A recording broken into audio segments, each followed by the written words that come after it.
As community pantries continue to sprout all over the country, the mayor of Arayat, Pampanga and his wife made an innovation. Mayor Emmanuel Alejandrino and his wife Madeth launched the Arayat Community Express to help their constituents struggling during the pandemic.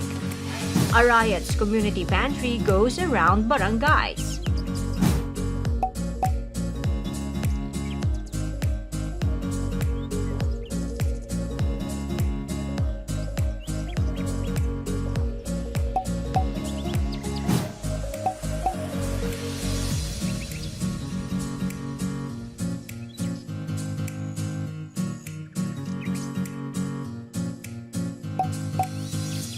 Each pack contains 5 kilos of rice, noodles, canned goods, face mask, face shields, and alcohol.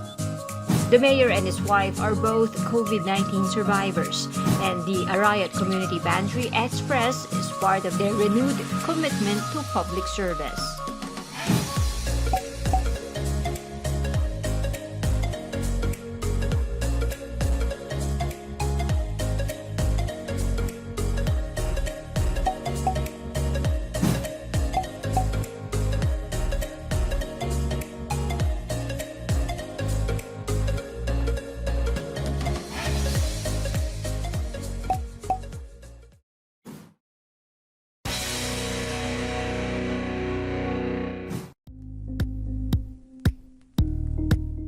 Thank you for watching Politico TV. Please like and subscribe to our channel for more videos.